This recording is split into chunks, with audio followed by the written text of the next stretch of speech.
Hey everyone, this is Eric, and this is my Montreal World Cup race report. Coming out of the water, I was about 12 seconds down on the lead. There was a small group of probably 5 guys that was up ahead, and I came out with Seskadoy, Christian Blumenfeld right here in front of me, just trying to jump on his bike, and there was just kind of a couple of stragglers behind us, including my teammate from USA, Kevin McDowell. As we got going, coming into this race, I knew that the most important thing was to make sure that even if I had a bad swim, good swim, was that I came out with this guy, Christian Blumenfeld. He's a monster on the bike. He rode solo in Stockholm WTS up to the front pack. As we start coming through the corners here and going up this climb, Seskadoy is kind of the first casualty, as is Kevin McDowell and whoever's back on their wheels. You can see from my power, we were going hard, and I'm on Christian's wheel getting a little draft benefit at this point. Right here is where the elastic snapped. You could see going over the hill. That's kind of where it happens a lot. People on the front kind of stay on the gas, and people behind are just trying to get to the top of the hill. The elastic snaps. So then going through that section, straight into a headwind, which was really tough, and that sort of put the nail in the coffin, and also sort of set up for the point where I lose contact going up and over this hill.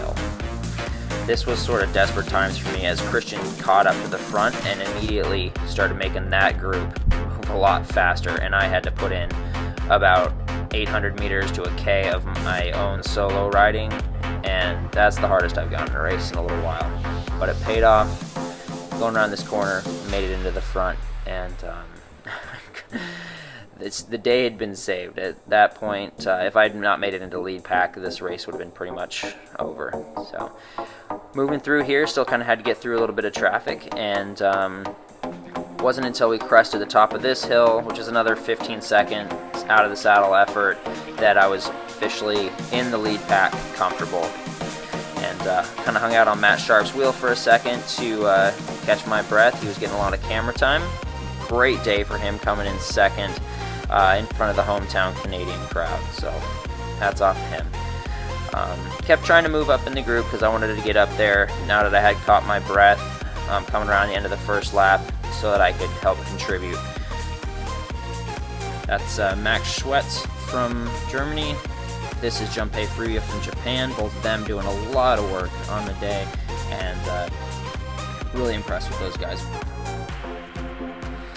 Back up the hill here, working pretty hard, and then I took a big pull here on the second lap going into the headwind, and when I pulled off, no one was really coming through until Christian Blumenfeld kind of put in this big effort to get things moving again, and it actually had me on the ropes for about 30-40 seconds there. You can see him giving everyone a little bit of encouragement to keep the rotation going. That ultimately ended up paying off, as you can see here. This is a good bit of teamwork that we had going. We had a lot of times where that was happening, and that's what made it so that we could put in time into the chase back.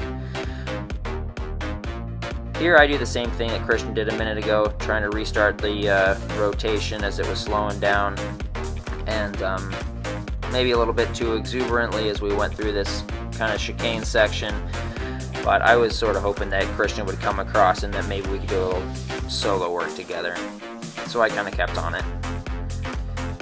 It sort of happened as he came across right here, but he brought along a couple of people with him, and that was sort of a shot in the dark and it didn't work out. Check it out here, Max Schwetz just barely missing the barriers. As we finish up the rest of the ride, it was really sort of business as usual, just on this technical, awesome course that Montreal put together. Here's the 3 guys doing a huge amount of work. Christian encouraging the rest of the people, and also Matt Sharp was awesome in the pack. He's very motivated in front of his home crowd. So coming in transition here, we make this hard right-hander on the cobbles, go across the blue carpet, and we've got about 400 meters to go. I ended up coming off the bike, I think, in about 3rd or 4th spot here, and having a great run after all the work I put in earlier this season, and coming in for 3rd place, my first World Cup podium. Second on the podium, like I said, Matt Sharp. First, Christian Blumenfeld was kind of in a league of his own, and looking good for Rio this week. Thanks for watching.